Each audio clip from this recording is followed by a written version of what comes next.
aku lagi ngerjain infografis BS gitu. Oh, kamu lagi bikin infografis tentang tokoh siapa? Jadi aku itu mengambil tokoh Matius dari Alkitab. Oh, Matius itu ternyata tokoh, bukan hanya sekedar kitab. Nah iya, jadi Matius ini sebenarnya adalah salah satu dari ke-12 murid Yesus, begitu. Baru tahu ya? Nah, bahkan sebelum Matius ini menjadi murid Yesus, ia itu merupakan seorang pemungut cukai yang sangat benci orang, begitu.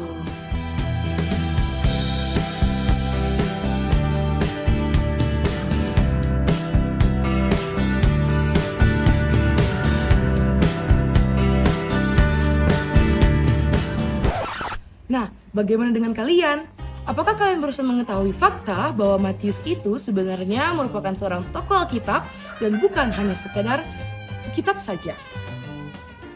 Nah, untuk mengetahui relasi baik dan relasi buruk dari tokoh Matius, mari simak video ini. Ya, jadi mari kita menonton video Matius, seorang pemungut cukai yang tamak namun berubah menjadi murid Yesus.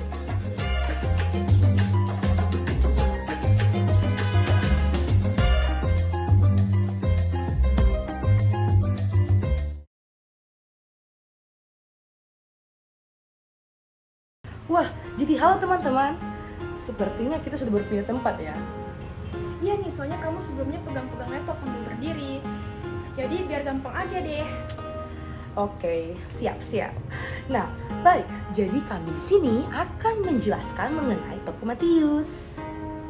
Yaps, tentunya kita semua tahu bahwa Matius itu adalah salah satu kitab perjanjian baru, tepatnya sebelum kitab Markus. Nah, jadi penulis kitab Matius ini, yakni Matius sendiri, itu adalah tokoh yang memiliki banyak relasi, baik negatif maupun positif. Jadi aku baru saja membaca infografismu yang Matius, lebih tepatnya yang dari kamu baru bikin di taman. Nah, iya betul. Nah, dengan begitu, karena kamu juga sudah membaca begitu infografisku, mari sama-sama kita mendengarkan seluruh relasi negatif dan positif dari Matius. Dimulai dari relasi negatif dulu nih. Jadi ya, Matius itu memiliki relasi negatif seperti apa sih? Jadi Matius sebagai seorang pemungut cukai di kota Kapernaum sangat dibenci oleh orang-orang yang diperasnya, di mana pemungut cukai selalu dinistakan karena mereka bekerja untuk pemerintah Romawi dan sering memperkaya diri dari pajak saudara sebangsanya sendiri, serta berlaku tidak jujur. Status Matius juga sangat dibenci oleh orang-orang Yahudi pada masa itu loh. Wah, bener-bener ya. Memang Matius itu memiliki relasi banyak yang begitu banyak ya dengan orang-orang lain sebelum menjadi murid Yesus. Sebenarnya pekerjaan Matius ini dianggap buruk dan berdosa oleh pimpinan agamais pada masanya, sehingga tidak diperkenankan untuk berkumpul bersama-sama. Bahkan Matius pernah mengadakan perjamuan di rumahnya dan dihadiri oleh Yesus loh. Namun hal ini dikritik keras oleh orang-orang Farisi lainnya karena pekerjaan Matius sebagai seorang pemungut cukai yang bercela. Nah, namun di balik relasi Matius yang buruk ini, tetapi ia pun lanjut menjadi seseorang yang taat dan tekun pada pengajaran Tuhan loh. Nah, kamu mungkin bisa jelasin nih relasi baik dari Matius. Oke. Nah, jadi setelah Matius menjadi seorang pemungut cukai, ia pun diajak oleh Yesus untuk mengikutinya. Sehingga Matius rela meninggalkan kehidupan lamanya yang nyaman, kaya, namun berdosa untuk menjalin sebuah kehidupan baru bagi Yesus tanpa keraguan apapun.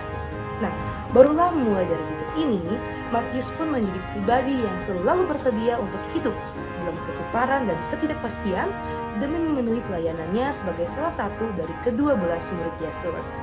Nah, hubungannya pun dengan orang-orang Yahudi diperkuat dan diperkokoh setelah Matius menuliskan kitab Injil yang menghadirkan Yesus sebagai Mesias. Suatu hal yang sangat diharapkan oleh orang Yahudi, sehingga Matius ikut menyesuaikan catatannya untuk menjawab pertanyaan-pertanyaan mereka. Bisa dibilang nih bahwa Matius pun mulai memperbaiki hubungannya setelah menjadi murid Yesus dari relasi buruk hingga menjadi baik. Betul. Nah, tapi tak hanya itu saja, namun Matius lanjut melayani Yesus sebagai misionaris dan menyebarkan Injil kebenaran ke negara-negara lain hingga memungut jiwa-jiwa untuk selalu ikut menjadi murid Yesus. Hingga akhirnya Matius menghidupi sisa kehidupannya dalam pelayanan penuh kepada Yesus dan meninggal sebagai seorang martir demi diri Yesus menurut catatan resmi Roman Martyrology yang didukung juga oleh Fox's Book of Martyrs. Yap, jadi kehidupan Matius pun berakhir demikian dengan selalu memegang teguh ajaran Kristus dan menjadi misionarisnya hingga akhir hidupnya. Jadi bagaimana teman-teman? Kehidupan Matius cukup menarik kan? Nah, walaupun dirinya ini dulu merupakan seorang pemungut cukai, namun pada akhirnya Matius pun menjadi pribadi yang menetapkan kehidupannya bagi Kristus. Dengan ini kami berterima kasih karena telah menonton video ini. Nah, namun sebelumnya, kami akan menutup video ini dengan sebuah ayat dari Matius 7 ayatnya yang ke-7 hingga ke-8 yang berbunyi, "Mintalah maka akan diberikan kepadamu, carilah maka kamu akan mendapatkan, ketoklah maka pintu akan dibukakan bagimu, karena setiap orang yang meminta menerima, dan setiap orang yang mencari mendapat, dan setiap orang yang mengetok baginya pintu akan dibukakan." Demikian video kami, terima kasih dan Tuhan memberkati. God bless, bye!